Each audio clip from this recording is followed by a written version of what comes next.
राम राम कोडेस। मुझे उम्मीद है आप सब बहुत अच्छे होंगे। अगर आपको आपके डीएसएस से रिलेटेड प्लेसमेंट और इंटर्नशिप प्रिपरेशन में दिक्कत आ रही है, then you can check out our complete placement and internship preparation course. Link for it is in the description box. ठीक है। आज का पहला क्वेश्चन। तो इसमें आपको फाइंड करना है कि कितने अरिथमेटिक ट्रिपलेट्स हैं। ठीक है, अरिथमेटिक ट्रिपलेट्स क्या है, एक बार उसके बारे में बात कर लेते हैं। ठीक है, तो अ ट्रिपलेट आई जे के। ठीक है, आई जे के क्या है, इंडेक्स है, को हम अरिथमेटिक ट्रिपलेट बोलेंगे if nums of j minus nums of I is equal to difference. ठीक है, और ये डिफरेंस आपको क्वेश्चन में दिया हुआ होगा। और again nums of k minus nums of j. ठीक है, तो दिस माइनस दिस, ठीक है, should be equal to difference and this minus this should also be equal to difference. ठीक है, जो भी आपको दिया हुआ वैल्यू। अगर ऐसा कोई ट्रिपलेट है तो इट इज अरिथमेटिक ट्रिपलेट। और आपको बताना है कि उस एरे में कितने यूनिक अरिथमेटिक ट्रिपलेट हैं।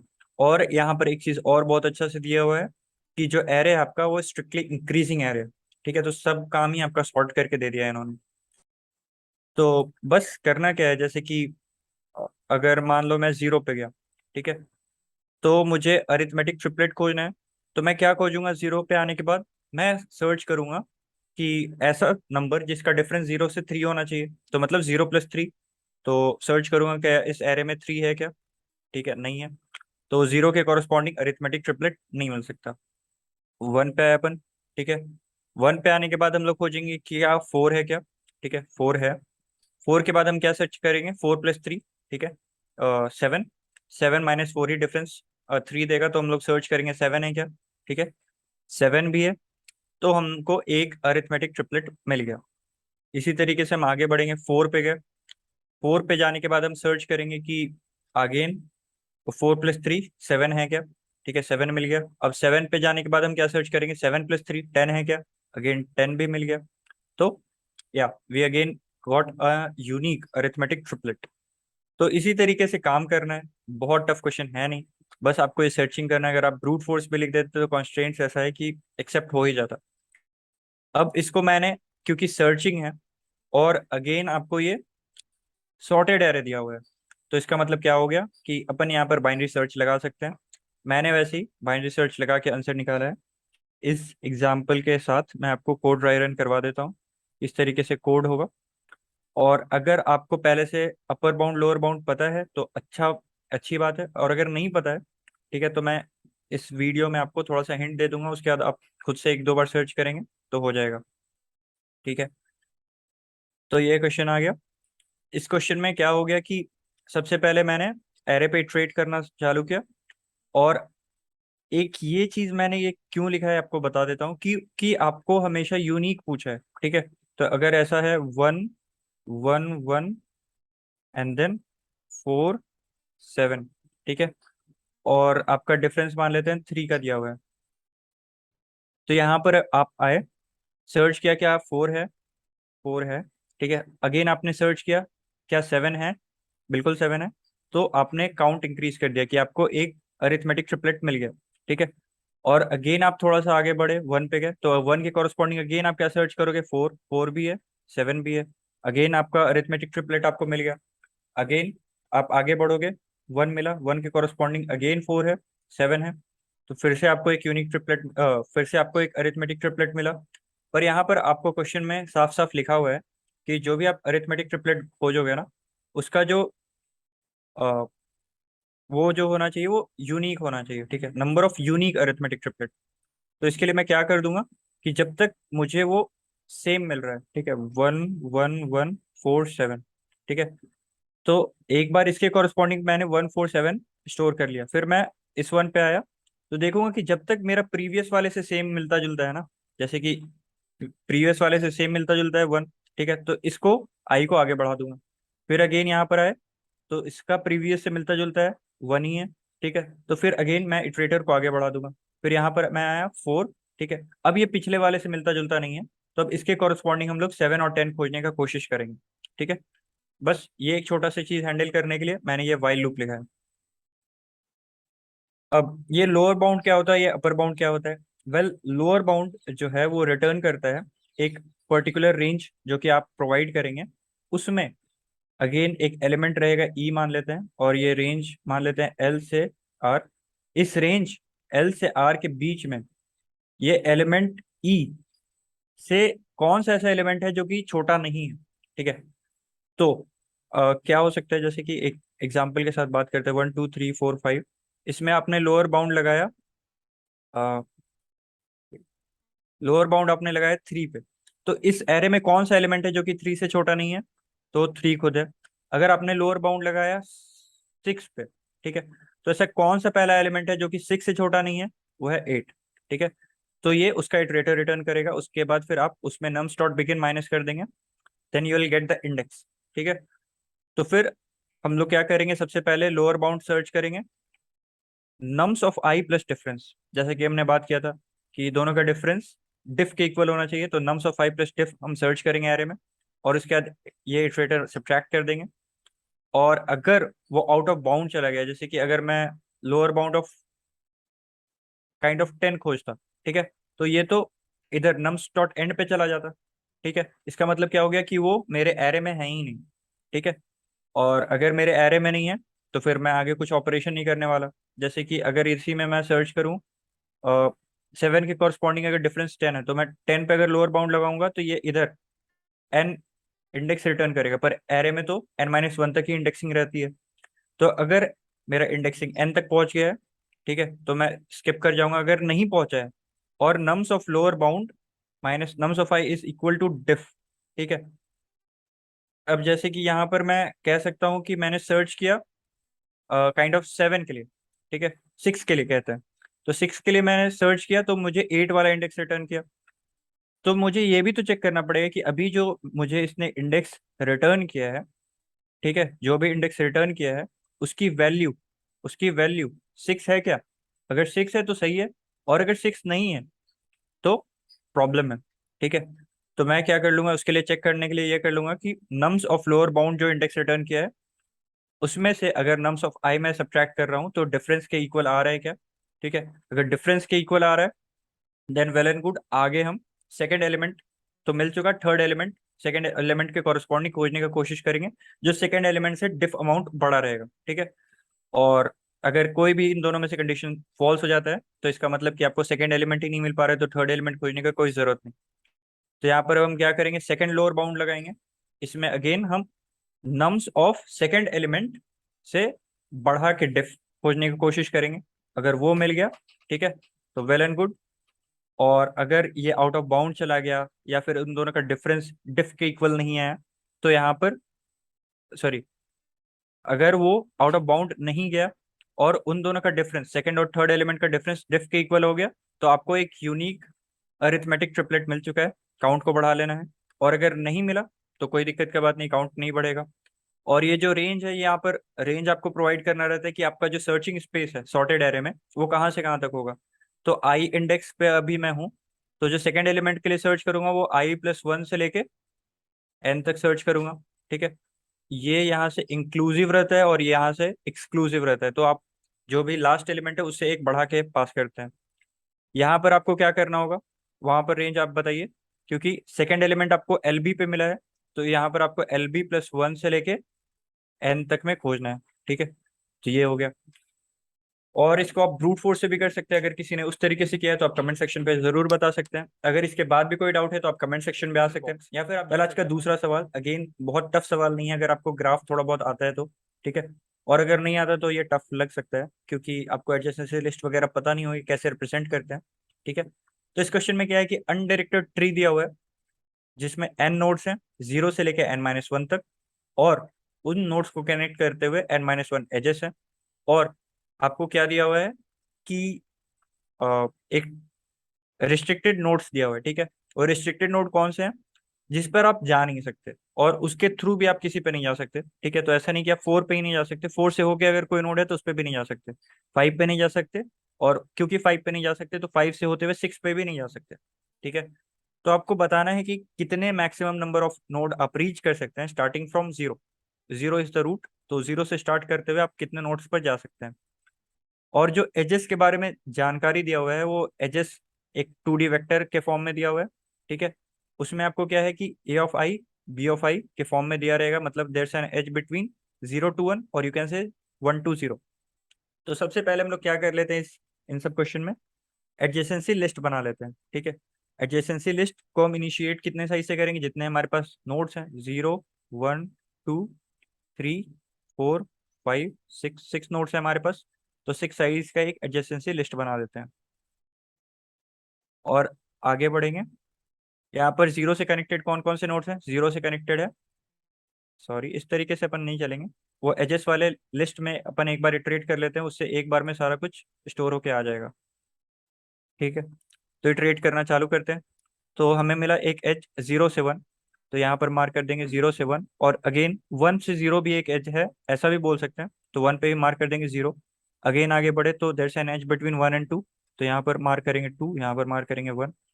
Again there an edge between 3 and 1, तो यहाँ पर 3 मार्क करेंगे, यहाँ पर 1 मार्क करेंगे। आगे बढ़े, there an edge between 4 and 0, तो यहाँ पर 4, यहाँ पर 0। अगेन आगे बढ़े, यहाँ पर there an edge between 0 and 5, तो यहाँ पर 0 मार्क करेंगे, यहाँ पर 5 मार्क करेंगे। आगे बढ़े, there an edge between 5 and 6, तो यहाँ पर 6 मार्क करेंगे, यहाँ पर 5 मार्क करेंगे, ठीक है। अब हम लगाएंगे यहाँ पर डीएफएस स्टार्टिंग फ्रॉम 0, और देखेंगे कि कितने नोड्स पर हम पहुंच पा रहे हैं, जितने नोड्स पर हम पहुंचेंगे उन सबको विजिटेड मार्क कर देंगे। और अगेन हम एंड पे काउंट कर लेंगे कि कितने नोड्स हम विजिट कर पाए, एक ग्लोबल काउंटर रख सकते हैं, या फिर आप अलग अलग तरीके से कर सकते हो, ठीक है। आप ये भी कर सकते हो कि आप एंड में काउंट कर लेना कि कितने आपके पास विजिटेड मार्क्ड हैं, ठीक है, और माइनस कितने रिस्ट्रिक्टेड हैं, ठीक है। अब कोई भी डीएफएस या बीएफएस का एक बहुत ही इंपॉर्टेंट कंपोनेंट होता है, आप एक विजिटेड एरे बनाओ, ताकि आप एक नोड को बार बार विजिट ना करते रहो। क्योंकि आप जैसे मान लेते हैं 0 से 1 पे गए, तो आप 1 पे जब देखो कि 1 से आप किस किस एज पे जा सकते हो, तो आप एक 1 से किस किस वर्टेक्स पे जा सकते हो, तो एक वर्टेक्स आप 0 पे भी जा सकते हो। पर क्योंकि आप 0 से 1 पे आए हो, तो 1 से फिर से आप 0 पे जाओगे तो इट डजेंट मेक सेंस, आप एक इनफाइनाइट लूप में फंस जाओगे, ठीक है। तो इसके लिए हम विजिटेड एरे बनाते हैं। तो अगेन आगे बढ़ते हैं, सबसे पहले विजिटेड एरे बना लेते हैं, 0 1 2 3 4 5 6, ठीक है। और इसमें जो जो विजिटेड नोड है, सॉरी जो जो रिस्ट्रिक्टेड नोड है, उन सबको मैं विजिटेड मार्क कर देता हूँ, ठीक है। इसको 1 1 मतलब विजिटेड मार्क कर दिया, और बाकी सबको 0 रहने दिया, ठीक है। अब विजिटेड मार्क कर दिया, इसका मतलब क्या हो गया कि ऑलरेडी वो विजिटेड है, तो उस पर हम एक भी बार नहीं जाएंगे, ठीक है। और बाकी सारे जो भी नोड्स हैं अनविजिटेड, उन पर हम एक बार तो जा सकते हैं, पर क्योंकि रिस्ट्रिक्टेड नोड को हमने विजिटेड मार्क कर दिया, हम एक भी बार उस पर नहीं जाएंगे, ठीक है। अब ये किस तरीके से डीएफएस कॉल होगा, एक बार उसके बारे में बात कर लेते हैं। 0 से स्टार्ट करेंगे, 0, और ये हमेशा आपको रिस्ट्रिक्ट दिया हुआ है कि 0 रिस्ट्रिक्टेड नोड नहीं होगा, ठीक है। 0 से डीएफएस कॉल स्टार्ट किया हमने, 0 अनविजिटेड है, ठीक है। तो सबसे पहले 0 को विजिटेड मार्क करो, और एक काउंट का वैल्यू बढ़ाओ, ठीक है। एक नोड पर तो आप चले गए। अब 0 से आप इटरेट करो कि 0 से आप किस किस एज किस किस वर्टेक्स पे जा सकते हो, तो 0 से आप जा सकते हो 1 पे, ठीक है। तो 1 क्या विजिटेड है, नहीं, ठीक है, तो 1 पे आप चले गए। और 1 पे जाते ही सबसे पहले आप क्या करोगे, 1 को विजिटेड मार्क करोगे, और काउंट को आप बढ़ा दोगे 2 पे, क्योंकि आप 1 पे तो जा ही रहे हो। फिर 1 से आप कहाँ कहाँ पर जा सकते हो, 0 पे जा सकते हो, 0 विजिटेड। 2 पे जा सकते हो, 2 पे चले जाते हैं क्योंकि 2 अभी अनविजिटेड है। तो 2 पे जाते ही सबसे पहले आपको क्या करना होगा, 2 को विजिटेड मार्क करना होगा, ताकि आप वापस से 2 पर ना आ जाए। और अगेन काउंट आपको एक बढ़ाना पड़ेगा, क्योंकि 3 नोड आपको मिल चुके हैं। 2 से आप कहाँ कहाँ पर जा सकते हैं, 1 पे जा सकते हैं, 3 पे जा सकते हैं, 1 विजिटेड है, 3 पे जाएंगे, तो 3 पे गए, 3 को विजिटेड मार्क किया, और अगेन काउंट को वैल्यू को बढ़ाएंगे, ये हो जाएगा 4। अब 3 से कहाँ कहाँ पर जा सकते हैं, 3 से जा सकते हैं 1 पे, 1 विजिटेड है, तो बैक ट्रैक करेंगे। 3 पे कहाँ से आए थे, 2 से, ठीक है। 2 में और भी कोई एज कोई भी और वर्टेक्स बच रहा है क्या, बिल्कुल नहीं। बैक ट्रैक करेंगे, 0 पे जाएंगे, सॉरी 1 पे जाएंगे, 1 से और कोई वर्टेक्स बच रहा है क्या, कनेक्टेड नहीं। 2 पर तो हम इटरेट कर ही चुके हैं, तो ये भी वापस जाएगा, 0 पे कॉल जाएगा, ठीक है, डीएफएस वाला। अब 1 को हमने इटरेट कर लिया, अब हम नेक्स्ट वर्टेक्स पे जाएंगे, तो हम 4 पे जाएंगे, पर 4 तो ऑलरेडी विजिटेड है, ठीक है, तो 4 पे हम नहीं जा सकते। अगेन आगे बढ़ेंगे, 5 पे जाएंगे, 5 भी अगेन ऑलरेडी विजिटेड है, तो अगेन 5 पे भी हम विजिट नहीं करेंगे। तो इन द एंड हमारे काउंटर का जो भी वैल्यू होगा, that will be the number of unique nodes जिसको हम विजिट कर पाए। आप इस तरीके से भी कर सकते हैं, या फिर आप काउंट कर सकते हैं कि विजिटेड एरे में कितने मार्क ट्रू हैं, ठीक है, कितने को आप विजिट कर पाए, माइनस कितने रिस्ट्रिक्टेड थे। That will give you the number of nodes कि आप इस बार कितने विजिट कर पाए, ठीक है। अब इसको किस तरीके से मैंने कोड में इम्प्लीमेंट किया है उसको एक बार देख लेते हैं। ठीक है, जैसा हमने डिस्कस किया बिल्कुल उसी तरीके से लिखा हुआ है कोड। ये आ गया मेरा कोड। यहाँ पर सबसे पहले मैंने एक विजिटेड एरे बना दिया है, और विजिटेड एरे बना के मैंने जो भी रिस्ट्रिक्टेड नोड्स थे उन सबको ट्रू कर दिया ताकि मैं उन सब पर एक भी बार ना जा पाऊँ। ठीक है, उसके बाद मैंने एक एडजेसेंसी लिस्ट बनाया है, इसको आप पॉज करके देख सकते हैं किस तरीके से बनता है। पर सिंपल है, अगर आपने बात समझा और आपको 2D वेक्टर का समझ है तो आप खुद से लिख सकते हैं। ठीक है, उसके बाद फिर मैंने जीरो से स्टार्ट होता हुआ एक डीएफएस कॉल कर दिया है। सबसे पहले हम क्या कर रहे थे डीएफएस कॉल में, जिस नोड पे डीएफएस कॉल हुआ है उसको विजिटेड मार्क करो। ठीक है, क्योंकि वो अभी तक अनविजिटेड था इसलिए उस पर डीएफएस कॉल हुआ है, तो सबसे पहले उसको विजिटेड मार्क करना जरूरी है ताकि अगेन हम उस पर कोई कॉल ना करें। फिर काउंट का वैल्यू बढ़ाएंगे। ठीक है, काउंट एक मैंने ग्लोबल वेरिएबल रख लिया है, और इससे क्या फायदा होगा आपको कि जो भी काउंट का वैल्यू है वो इंक्रीमेंट हो जाएगा, और अगेन आप इस एडजेसेंसी लिस्ट में जाओगे करंट नोड के कॉरस्पॉन्डिंग, और इसके सारे कनेक्टेड नोड्स पे आप इटरेट करोगे, और अगर कहीं पर भी आपको अनविजिटेड नोड मिल जाएगा तो वो अगेन वहां पर आप डीएफएस कॉल लगा दोगे। और जब आप ये पूरा एक लूप चला लोगे, ठीक है, आप सारे अनविजिटेड नोड जिस पे आप विजिट कर सकते हैं विजिट कर लोगे, तो यहाँ से आप रिटर्न कर जाओगे, और जो भी आपका काउंट का वैल्यू है उसको आप रिटर्न कर सकते हो। So that's it, that's a very simple code I think. और अगर आपको नहीं भी आता है तो भी आपको ये समझ में आना चाहिए, और इसको आप खुद से लिखने की कोशिश। आज का तीसरा सवाल जैसा दूसरा सवाल था बिल्कुल वैसा ही है। जैसे दूसरे सवाल में आपको अगर ट्री और ग्राफ आता है तो क्वेश्चन आपके लिए बहुत आसान है, वैसे ही अगर आपको इसमें डीपी आता है तो ये क्वेश्चन बहुत ही आसान है। और ये जो क्वेश्चन है हमने इस तरीके का कुछ क्वेश्चन कॉन्टेस्ट में भी कर किया, और हमारे डीपी वाला जो प्लेलिस्ट है उसमें भी फॉलो किया है। तो अगर आपको डीपी में थोड़ा डर लगता है, अनकंफर्टेबल है, तो आप फॉलो कर सकते हैं हमारा प्लेलिस्ट। ठीक है, तो आज का तीसरा सवाल। ठीक है, इस क्वेश्चन में क्या है कि आपको एक एरे दिया हुआ है, आपको बताना है कि आप क्या उसका एक कोई भी वैलिड पार्टीशन कर सकते हैं। अगर आप कोई भी वैलिड पार्टीशन कर सकते हैं, you have to output true. अगर कोई भी वैलिड पार्टीशन पॉसिबल नहीं है तो आपको रिटर्न करना है फॉल्स। ठीक है, अब वैलिड पार्टीशन होता क्या है। ठीक है, तो वैलिड पार्टीशन तीन तरीके के हो सकते हैं। एक, कि आपको अगर दो इक्वल एलिमेंट्स मिल गए तो आप उसको पार्टीशन कर दो। ठीक है, अगर आपको तीन इक्वल एलिमेंट्स मिल गए तो भी आप उसको पार्टीशन कर सकते हो। और अगर एलिमेंट्स इक्वल नहीं है, अगर डिफरेंट है, तो डिफरेंस दोनों का वन से ज्यादा नहीं होना चाहिए। और अगर आपको दो डिफरेंट एलिमेंट मिल गए तो तीसरा एलिमेंट भी आपको डिफरेंट मिलना चाहिए, और उसका भी डिफरेंस वन होना चाहिए। ठीक है, तो तीन कंसेक्यूटिव एलिमेंट्स, या फिर तीन इक्वल एलिमेंट्स, या फिर दो इक्वल एलिमेंट्स अगर आपको मिल रहे हैं तो आप पार्टीशन कर सकते हैं। अदरवाइज आपको कहना पड़ेगा कि आप इक्वल पार्टीशन वैलिड पार्टीशन कोई भी नहीं कर पा रहे हैं। ठीक है, तो एक बार क्वेश्चन को देखते हैं और समझते हैं कि किस तरीके से इसमें डीपी लगाया जा सकता है।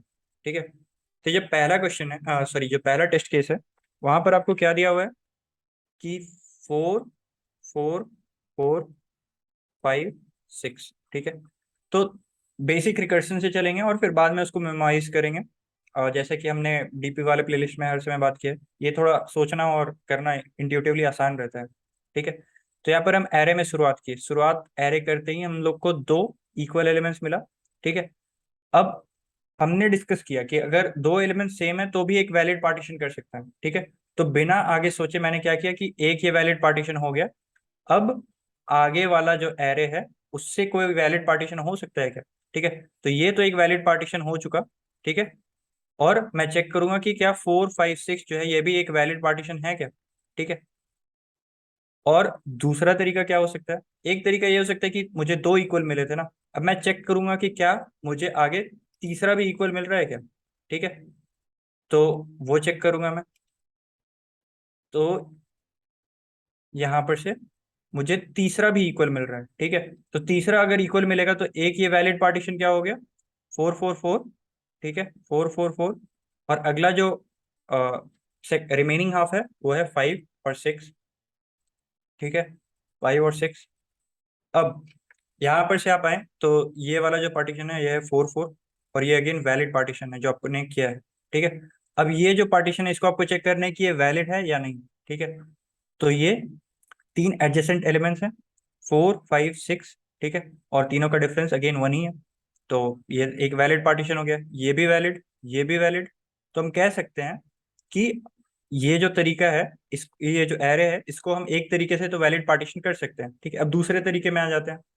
तो ये एक वैलिड पार्टीशन है, पर ये जो है एक इनवैलिड पार्टीशन है। मतलब 5 6, अगर 7 भी होता तो चलता, क्योंकि हमें अगर कंसेक्यूटिव एलिमेंट्स है तो बराबर नहीं हो सकता। अगर बराबर नहीं है तो मतलब वो एक एक के डिफरेंस पे होने चाहिए और 3 होने चाहिए।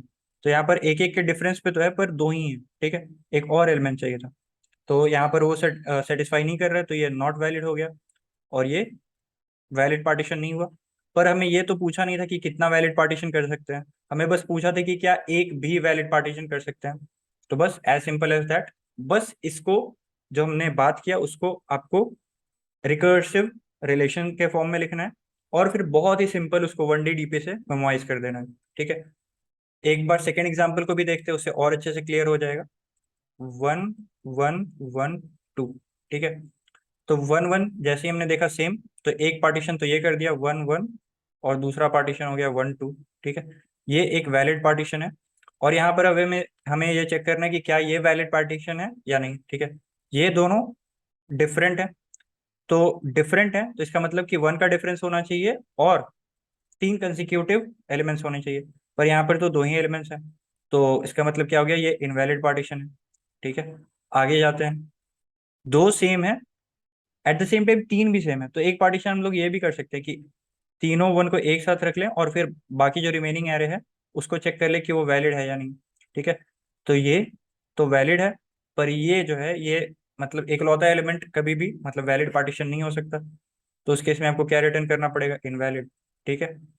तो यहाँ पर दो पार्टीशन करना पॉसिबल था और दोनों ही पार्टीशन आपको इनवैलिड रिजल्ट्स लाके दे रहा है, तो इसका मतलब कोई भी ऐसा तरीका नहीं है, इधर से भी फॉल्स इधर से भी फॉल्स, और ओवरऑल ये हो जाएगा फॉल्स आपका, ठीक है। कोई भी ऐसा तरीका नहीं है जिस तरीके से आप इसको वैलिड पार्टीशन कर सकते हैं। बस यही सब जो चीज हमने डिस्कस किया उसी को आपको रिकर्सिव फॉर्म में लिखना है। और वो किस तरीके से लिखेंगे एक बार चलिए देखते हैं। अम, एक एग्जाम्पल लिख लेते हैं तो उसे ड्राई रन भी करके चलेंगे, अच्छे से क्लियर हो पाएगा उससे। 4 4 4 5 6, ठीक है। ये वाला एग्जाम्पल लिख लेते हैं, इसको ड्राई रन करते चलेंगे। तो सबसे पहले आ जाते हैं अपना जो मेन फंक्शन दिया हुआ था, ठीक है। यहाँ पर आपको क्या दिया हुआ है कि एक ये फंक्शन दिया हुआ है, सॉरी एक एरे दिया हुआ है, ठीक है। अब एरे का अगर एलिमेंट नंबर ऑफ एलिमेंट्स उस एरे में 2 हैं, ठीक है।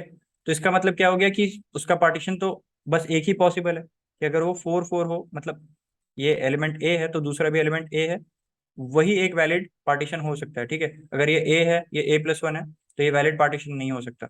तो बस अगर उस एरे का साइज ही 2 है तो आपको बस चेक करना पड़ेगा कि क्या फर्स्ट और 2 एलिमेंट्स सेम है।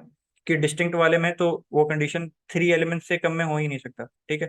तो सेम है, मतलब अगर साइज 2 है तो आपको चेक करना है कि फर्स्ट और सेकंड एलिमेंट सेम है, अगर है तो यस, और नहीं है तो फॉल्स, ठीक है। एक ये कंडीशन हो गया। अगर दो से ज्यादा एलिमेंट है तो पार्टीशन करने के अलग अलग तरीके हो सकते हैं, ठीक है। और वो अब हम एक्सप्लोर करेंगे कि किस तरीके से हम कंडीशन लिखेंगे, ठीक है। तो एक डीपी एरे डिक्लेयर कर दिया है ऑफ साइज n, इनिशियलाइज किया -1 से, ठीक है। ये इसको आप भूल जाओ, ये तो आपको आता ही मेमोराइजेशन। और नहीं आता तो आप एक बार हमारी पीपीएस सीट का डीपी का प्लेलिस्ट देख लो, मतलब मेमोराइजेशन बहुत ही आसान चीज होता है। आई डोंट थिंक इसमें कोई दिक्कत होगा, ठीक है। इसको बाद में डिस्कस करते हैं, सबसे पहले रिकर्शन पे आते हैं, ठीक है। अगर आपका ये इटरेट करते करते आपका जो पार्टीशन करना है वो आपका एक्सीड कर चुका है इंडेक्स पे, ठीक है। इसका मतलब क्या हो चुका है कि इसके पहले वाला सारा एक वैलिड पार्टीशन आपको मिला था, तब तो फिर आपने रिमेनिंग वाले पे वैलिड पार्टीशन है कि नहीं खोजने के लिए भेजा था, ठीक है।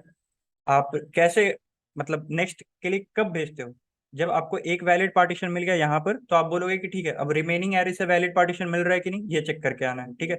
यहाँ पर आपको एक वैलिड पार्टीशन मिल गया तो आप बोलोगे कि ठीक है अब रिमेनिंग एरे से वैलिड पार्टीशन मिल रहा है कि नहीं ये चेक करके आओ, ठीक है। एट द सेम टाइम आपको कभी ऐसा वैलिड पार्टीशन मिला होगा, फिर आपने रिमेनिंग एरे के वैलिड पार्टीशन है क्या नहीं ये आपने चेक करने के लिए भेजा है आगे, और आगे में कोई एलिमेंट्स ही नहीं है। इसका मतलब क्या है कि आपने जो भी पार्टीशन करके भेजा है वही आखिरी पार्टीशन था और एरे में कुछ एलिमेंट्स ही नहीं।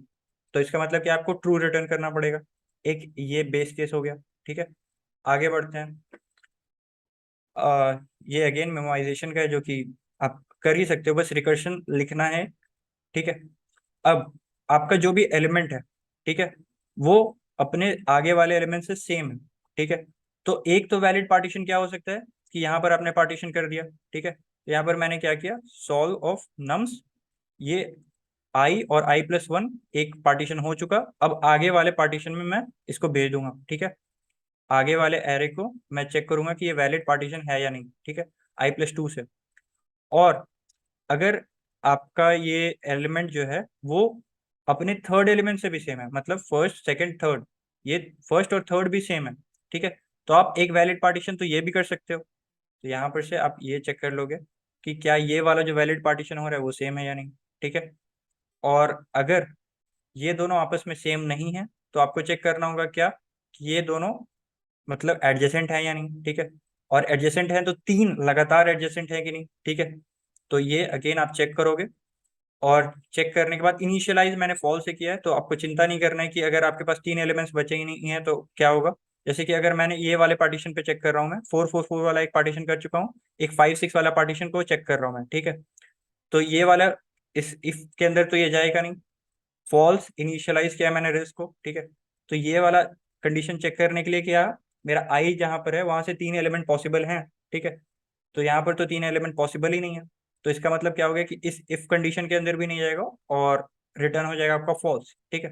तो ये वाला कंडीशन हमने ऑलरेडी चेक किया, तो आप ये मत सोचना कि अगर इसके अंदर घुस ही नहीं पा रहा, तो अगर इसके अंदर नहीं घुस पा रहा है इसका मतलब वो ऑटोमेटिकली फॉल्स, ठीक है। अब आगे बढ़ते हैं। अगर हमें एडजेसेंट एलिमेंट्स मिले हैं तो हमें चेक करना होगा सेकंड और फर्स्ट और थर्ड और सेकंड के बीच का डिफरेंस वन है कि नहीं। अगर वन है, ठीक है, तो ये एक वैलिड पार्टीशन हमें मिल गया, ठीक है। जैसे यहाँ पर आप कह सकते हो 4 5 6, ये वाला जो एक पार्टीशन है ये हमें एक वैलिड पार्टीशन मिल गया है, ठीक है। अब हम क्या करेंगे, आई i+1 i+2 का एक वैलिड पार्टीशन हो चुका है। अब हमें i+3 से चेक करना है कि जो भी एरे बच रहा है वो एक वैलिड एरे है कि नहीं, ठीक है, वैलिड पार्टीशन में उसको बांट सकते हैं कि नहीं। और उसका हम और ले लेंगे अपना रिजल्ट के साथ, ठीक है। और एंड पे जो भी होगा रिजल्ट वो हम रिटर्न कर देंगे। और इसको हम बहुत आराम से मेमोराइज कर सकते हैं। और मैं आपको सजेस्ट करूंगा कि आप ये मेमोराइजेशन जो है वो खुद से करो। और बहुत ही सिंपल होता है, और अगर नहीं आता है तो एक बार आप अगेन थोड़ा सा मेमोराइजेशन देख सकते हैं हमारे डीपी प्लेलिस्ट से। अगर आपको ये समझ में आने में दिक्कत हुई है तो आप कमेंट सेक्शन पे आ सकते हैं, या फिर आप जुड़ सकते हैं हमारे सोशल मीडिया पेजेस के हैंडल ठीक से, है। जिसका लिंक डिस्क्रिप्शन। ओके, तो ये क्वेश्चन डी आज का। लाइक डी के हिसाब से तो काफी इजी क्वेश्चन था, एंड ये question again placement preparation series से ही है। अगर कोई करके आए तो वो साथ के साथ कर दिया होगा ये क्वेश्चन को, राइट। ठीक है, ऐसे क्वेश्चन के करने के मल्टीपल तरीके हैं। एक तरीका मैं डिस्कस कर देता हूँ। ओके, क्वेश्चन क्या बोल रहा है भाई, समझते हैं। क्वेश्चन बोल रहा है भाई, आपको एक स्ट्रिंग दे देगा, ठीक है। मान लो आपको कुछ भी स्ट्रिंग दे दिया, AGBDEF ऐसा कुछ, ठीक है। आपको बोल रहा है आपको इससे एक आइडियल स्ट्रिंग बनाना है। क्या बनाना है भाई, आइडियल स्ट्रिंग। अब भैया कौन सा स्ट्रिंग आइडियल होता है, आइडियल वही स्ट्रिंग होता है जिसमें दो कंसेक्यूटिव कैरेक्टर का डिफरेंस होना चाहिए लेस देन इक्वल टू के आपको दे देगा, मान लो के दे दिया 2।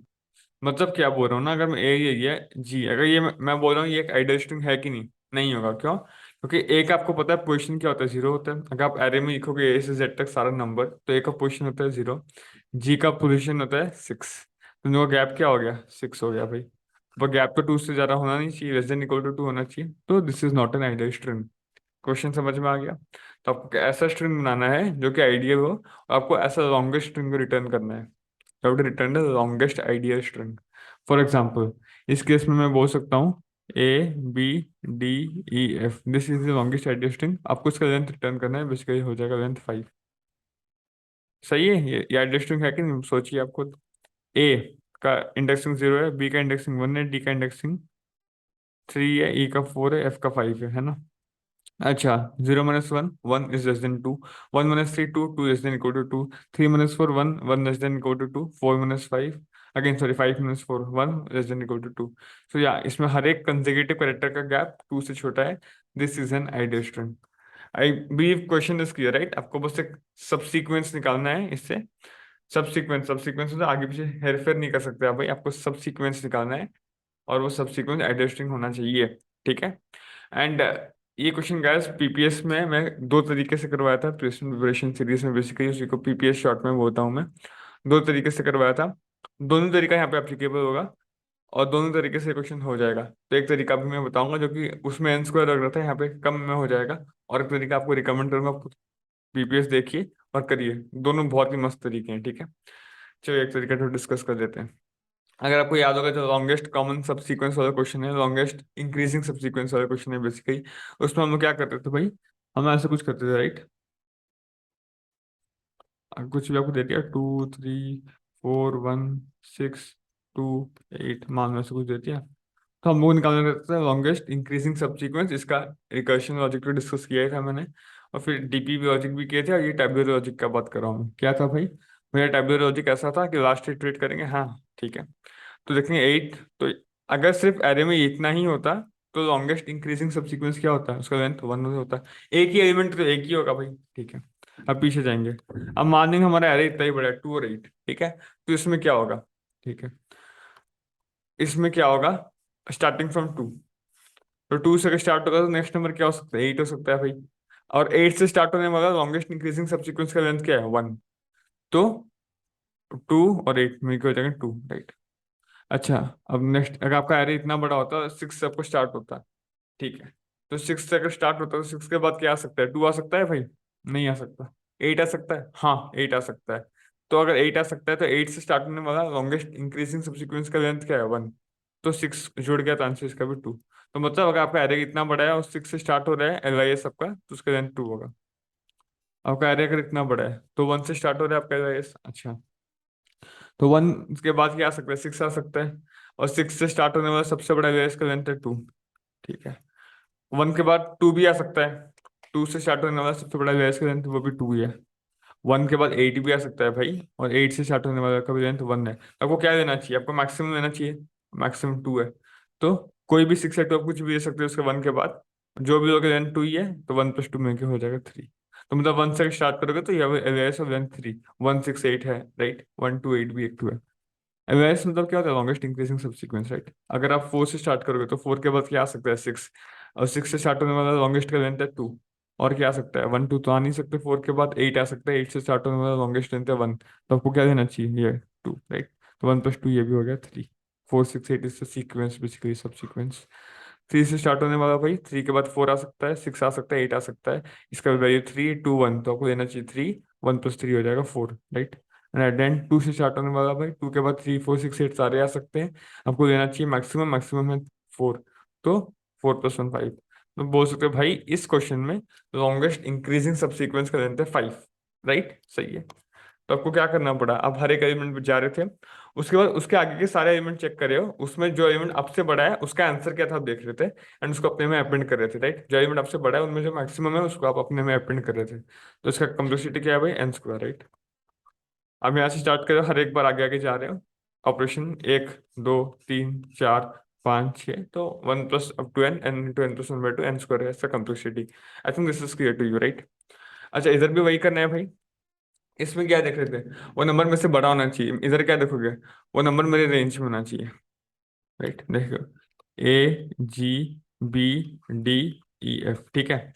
क्या देखोगे भाई, भैया, ओके, F से स्टार्ट होने वाला लॉन्गेस्ट सीक्वेंस क्या होगा, 1 ही होगा लेंथ, क्योंकि इसके बाद कुछ है ही नहीं। अब भैया E से स्टार्ट होने वाला क्या होगा, ठीक है। सेम, अब आगे जाता हूँ F पे। क्या F मेरे रेंज में है, रेंज तो मेरा 2 का है, F मैंने C1 होता है, हाँ रेंज में है भाई, तो इसको ले सकता हूँ, राइट। 1, और इसके आगे तो कुछ है ही नहीं।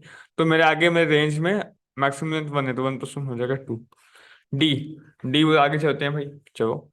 ई क्या मेरे रेंज में है, हाँ ई रेंज में है मेरा, तो ये 2।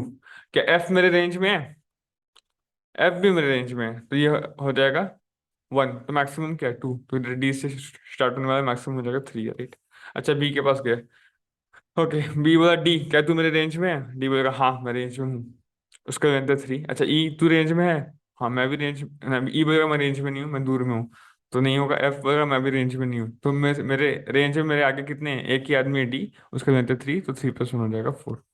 जी बोलेगा बी क्या तू मेरे रेंज में है, ना। डी तू मेरे रेंज में है, ना। ई रेंज में है, हाँ ई रेंज में है भाई। जी मैंने सी का क्या होता है, एब्सोल्यूट वैल्यू 2 होता है, राइट। अच्छा, एफ टू क्या रेंज में है, हाँ। तो दोनों में मैक्सिमम क्या है, 2। तो जी बोलेगा भाई, तो 2 + 1 3। और सही में इसका आंसर जी एफ होना चाहिए, राइट। अगर जी से स्टार्ट करोगे आप एवेरेज को, सब सीक्वेंस को, तो जी एफ होना चाहिए, राइट। सबका डिफरेंस भी के से कम है। अब ए बोलेगा भाई, अब चलो ए बोलेगा कि अगर मेरे से स्टार्ट हो गए तो जी तो रेंज में नहीं है, बी रेंज में है, उसका वैल्यू 4 है, डी रेंज में नहीं है, ई नहीं है, एफ नहीं है, तो एक ही रेंज में है तो 4 4 + 1 5। और अगर आप इस सारे का मैक्सिमम देखोगे तो 5 है इस आंसर, जब मुंह निकाल के आए थे, राइट। ये आप कर सकते हो आराम से, ऑफ एन स्क्वायर में आपका हो जाएगा, राइट। बस इसको हमको ऑप्टिमाइज करना है। अब थोड़ा सा प्रैक्टिकली सोचिए, ठीक है। अब क्या कर रहे थे आप, बोलिए भाई बी के पास गए और उसके रेंज में जो है उसके आगे जितने भी है सब में चेक करो वो मेरे रेंज में है कि नहीं, अगर मेरे रेंज में है तो उसका आंसर क्या है, उसमें से मैक्सिमम क्या है, राइट। अच्छा मैं बोलता हूँ, मानो अभी आप एलिमेंट कुछ हो के पे, राइट, मतलब के एम है वो, ठीक है। अभी आपके पास एम है, ओके, अभी आपके पास एम है, लेट्स से, और आपका मान लो के दिया हुआ है 2, ठीक है, मान लो। तो इसके रेंज में क्या क्या होंगे, एम अगर है तो दो पहले यानी कि बोलिए जे, राइट। M - J क्या हो जाएगा भाई, क्या हो जाएगा, 2। तो मिनिमम हो जाएगा भाई जे, और मैक्सिमम ओ, राइट। अच्छा ये जे सही है ना, गलत है यार, 10, आई थिंक ये के होगा, right, I believe. M - K क्या होता है, आई बिलीव 2 होता है आपका, है ना। हाँ, और मैक्सिमम हो जाएगा ओ। तो मतलब अगर आगे में, मेरे आगे में कोई भी नंबर है जो ओ से के बीच में वाई करता है, that can be A contender, वो मेरे साइड में हो सकता है, राइट। एम के बाद क्या आ सकता है, या तो के आ सकता है, एल आ सकता है, एम खुद आ सकता है, एन आ सकता है, ओ आ सकता है, राइट। ये पांचों में से कोई भी आ सकता है क्योंकि आपका वैल्यू 2 है गैप का। तो अगर एम बोलेगा कि जो भी बड़ा सा स्ट्रिंग दिया हुआ है उससे मेरे आगे भले ही 1000 लोग हो, 1000 लोग हो, मेरे को उन्हीं लोग से मतलब है जिनका वैल्यू के से ओ के बीच में वाई करता है ना। यही बोल रहा है। और उसमें आपको देखना पड़ेगा मैक्सिमम जो है वो आपको एम में वो आंसर में जाएगा, राइट। अच्छा, तो ऐसे ही एम तो बोला के या में हो सकता है, ऐसे कोई भी नंबर वर्स्ट केस में क्या बोल सकता है, मेरे आगे कुछ भी हो सकता है, ए से लेकर जेड तक, कोई भी। ऐसे मान लो, अरे कुछ भी है ना, आप जैसे मान लो कि मैं ये देता हूँ, आपका सी है, आपका के है, वैल्यू है 20, तो क्या बनेगा, C - 20 तो एग्जिस्ट नहीं करता, तो मिनिमम ए तो होना ही चाहिए, और C + 20 हो जाएगा 26 है, वो C + 26 तो एग्जिस्ट नहीं करता, बहुत बड़ा नंबर हो जाएगा, तो जी। तो मतलब कोई भी नंबर वर्स्ट केस में बोल सकते हैं, मेरे आगे कुछ भी हो सकता है ए से जेड तक, राइट। तो ए से जेड तक मतलब 26 नंबर, राइट। 26 को आपको चेक करना चाहिए इफेक्टिवली, 26 आपको चेक करना चाहिए। तो मैं क्या बोलूंगा ना भाई, मैं हमेशा क्या कर रहा था, मैं उसके बाद में पूरा डीपी में एरे में चेक कर रहा था भाई कौन पॉसिबल है, उसका आंसर दे रहा था। तो मेरे को पता है वर्स्ट केस में मैक्सिमम 2600 की पॉसिबल है। तो ऐसा कुछ कर सकता हूँ कि मैं कि ए का बेस्ट आंसर स्टोर कर दूंगा कहीं, बी के कॉरस्पॉन्डिंग बेस्ट आंसर कहीं स्टोर कर दूंगा, सी के कॉरस्पॉन्डिंग, तो ए से जेड के कॉरस्पॉन्डिंग में बेस्ट आंसर कहीं ना कहीं स्टोर कर दूंगा भाई। और फिर हमेशा मैं बस ये 26 में जाके चेक करूंगा भाई क्या है बेस्ट आंसर, और उसको अपडेट कर दूंगा, आगे बढ़ूंगा। थोड़ा सा रिलेट कर पाया भैया, राइट। वहां में मैं बोल रहा हूँ उस सारे में मैं चेक ही नहीं करूंगा, उस सारे में बहुत नंबर हो सकते हैं, बट मेरे को मतलब उन्हीं नंबर से जो ए से जेड के बीच में आते हैं। तो I can make a separate array जिसमें मैं ए से जेड तक, ए से स्टार्ट होने वाला जो डीपी एरे होगा उसका मैक्सिमम लेंथ क्या है, बी से स्टार्ट होने वाला जो डीपी एरे होगा उसका मैक्सिमम लेंथ क्या है, सब स्टोर कर दूंगा। अब मेरे पास जो कैरेक्टर है उसके कॉरस्पॉन्डिंग जो जो चाहिए उसके कॉरस्पॉन्डिंग में ट्रेवल कर दूंगा, मैक्सिमम 26 ट्रेवल से होगा, राइट। और मैं देखूंगा भाई कि उसका मैक्सिमम क्या है, and I then find the answer for this question, right. मानो मेरे को जी के कॉरस्पॉन्डिंग चाहिए था, यहाँ पे एम के कॉरस्पॉन्डिंग आप खुद बोले थे स्टार्ट होना चाहिए एल से और ओ, तो मैं एल से ओ तक सब में ट्रैवल करूंगा उस एरे में, देखूंगा मैक्सिमम किसका है, जिसका भी मैक्सिमम होगा उसको दूंगा, और उसका आंसर एम के कॉरस्पॉन्डिंग आंसर हो जाएगा 1 + वो, राइट। 1 + वो आंसर हो जाएगा, और फिर एम को मैं अपडेट कर दूंगा यहाँ पे भी, क्योंकि अगली बार आपको एम को डिमांड करेगा तो चाहिएगा, सिंपल बस। This is what I have to do. I think आपको आइडिया लगा होगा हल्का हल्का मैं क्या बोलना चाह रहा हूँ। एक बार एग्जांपल पे चलते हैं, आपको क्लियर समझ में आ जाएगा। देखिए इधर कोई भी एग्जांपल ले लीजिए। ये ACF GBD, ठीक है। ACF GBD, मैं बोला डी पे गया भाई, तो डी से रेंज क्या है, K2 है, तो डी से रेंज होगा आपका बी से एफ तक, राइट, है ना। मैं बोला आपको जो अरे है ना उसको उसी बेस पे चलते हैं भाई, ACF GBD, okay. ACF GBD, आपको एक एरे बना दूंगा मैं, होगा DP array for storing the maximum answer corresponding to each index, मतलब A B C D ऐसे, राइट। E F G इस टाइप का बना दूंगा, राइट, और सबका वही इनिशियल तो 0 ही रहेगा। अच्छा मैं बोला मैं कि एंड में जाऊंगा भाई डी, तो डी से आगे तो कुछ है नहीं, तो इसका आंसर हो जाएगा 1, तो डी का आंसर अपडेट हो दूंगा 1। अब बी पे गया, पता है के क्या है भाई, के तो भैया 2 है, के तो आपका है भैया 2, तो बी से 2 छोटा यानी कि एग्जिस्ट नहीं करता, यानी कि मिनिमम होना चाहिए ए, मैक्सिमम हो सकता है डी। तो ए से डी के बीच में मैं सबको देखूंगा, तो ए बी सी डी सब 0 0 0 और डी का वैल्यू 1 है, तो भाई हाँ ये रेंज में है, इसका मैक्सिमम वैल्यू 1 है, तो इसका बी का आंसर हो जाएगा 2, इधर अपडेट कर दूंगा। फिर जी क्या, उसका जी बोलेगा भाई मेरा रेंज क्या है, भाई जी से 2 छोटा मतलब K2 है ना, तो एफ से आई तक, तो एफ से आई तक ट्रेवल करूंगा, एफ जी एच है सब में 0 0 वैल्यू है अभी तो मैक्सिमम है 0, इसका आंसर जी का हो जाएगा 1, इधर अपडेट कर दूंगा। फिर एफ पे जाऊंगा भाई, एफ से रेंज क्या आएगा भाई, डी से लेके एच तक। अच्छा डी से एच तक ट्रेवल करूंगा मैं से, तो देखिए 1 0 0 1, मैक्सिमम 1 है, तो भाई हो गया, तो आंसर क्या हो जाएगा 1 + 1 2, तो एफ का आंसर हो जाएगा 2। ये आप कैसे आऊंगा मैं, ई सी के पास, सी का क्या है भाई ए से ई तक, ए सी तक सब जगह ट्रैवल करूंगा मैं, मैक्सिमम क्या है 2, तो 2 + 1 हो जाएगा 3, सी का आंसर हो गया 3। एट द एंड में ए के पास गया, ए से क्या होगा मिनिमम ए ही होगा, मैक्सिमम हो जाएगा सी, ए से सी तक पूरा ट्रैवल करूंगा, मैक्सिमम है 3, 3 + 1 हो जाएगा 4, दैट्स इट। क्लियर। तो आप बोलोगे एट द एंड आपका आंसर क्या होगा, इस सारे में ट्रेवल कर दो भाई, जिसका बेस्ट आंसर है ए का है, दिस इज आंसर, और सही में इसका आंसर 4 ही है। आई बिलीव मैं ओवर एक्सप्लेन कर दिया, हम बहुत लोग बोर हो गए होंगे, but this is the thing. तो ये एक अप्रोच है जो मैं पीपीएस में बताया था, इसका कॉम्प्लेक्सिटी क्या है 26 × n। तो जो आंसर वाला अप्रोच में पीपीएस में बताया था यूसी का वेरिएशन में, सबको ध्यान देना है कि यहाँ पे 26 ही हो सकते हैं अलग अलग, आंसर तक जाना नहीं पड़ेगा। और एक अप्रोच पीपीएस में बताया था जो एन लॉग एन में काम कर रहा था, उसी क्वेश्चन में भी जहाँ एन स्क्वायर में हम अभी सॉल्व किया, वो भी एन लॉग एन में सॉल्व हो सकता है। तो उससे अगर वो कोई देखा होगा तो दिमाग ही नहीं लगाना पड़ा होगा, बस सीधा एन लॉग एन से सॉल्व कर दिया होगा इसको, राइट। देखो वो अप्रोच, एंड उसको भी अगर आप कमेंट कर सकते हो डिस्क्रिप्शन में, how to code that it will be better. ठीक है। सो या ध्यान रखिए गाइस। एक बार कोड दिखा देता हूँ, sorry I forgot to show you the code. देखिए कोड काफी सिंपल है, जो था वही है। क्या है भाई, एक कैरेक्टर मैक्सिमम, हर एक कैरेक्टर का मैक्सिमम वैल्यू क्या हो सकता है, अभी तो 0 है, और लास्ट से स्टार्ट करूंगा तो लास्ट का ये 1 तो होगा ही, उसके n-2 से स्टार्ट करो, लोअर बाउंड निकालो, मतलब मान लो डी है आपका K2 है, राइट। तो मिनिमम क्या हो सकता है या मैक्सिमम क्या हो सकता है, तो इसके कॉरस्पॉन्डिंग होगा बी से एफ तक, राइट, वही निकाल लिया हमने। अब मैं बी से एफ तक ट्रेवल करूंगा डीपीआर में, मैक्सिमम वैल्यू किसके कॉरस्पॉन्डिंग है वो निकालूंगा। अब जो भी होगा मैक्सिमम वैल्यू, तो अभी का आंसर क्या होगा, मैक्सिमम ऑफ दिस आंसर +1, मतलब अगर मैक्सिमम 4 था तो 4 + 1 हो जाएगा मैक्सिमम, राइट। और उसके पहले भी जो था, क्या पता है, हल्की करने की जरूरत नहीं, बेकार में मैं क्या हूँ, आप ऐसे ही बस सीख सकते हो क्या, उसका कॉरस्पॉन्डिंग आंसर हो जाएगा answer +1, that's it, and you to continue. ये समझ में आ गया होगा बेसिक है, और आपका फाइनल आंसर क्या होगा, जो भी आपका मैक्सिमम वैल्यू होगा सबका, ए से स्टार्ट होने वाला सब सीक्वेंस, बी से स्टार्ट होने वाला सब सीक्वेंस, तो जिससे स्टार्ट होने वाला सब सीक्वेंस का मैक्सिमम वैल्यू होगा, वो आपका फाइनल आंसर होगा, correct. I think this entire process is clear to you. और वीडियो अगर अच्छा लगे then do like share subscribe guys, follow the PPS, ध्यान रखिए, best of luck for your future endeavours, bye bye, जय हिंद।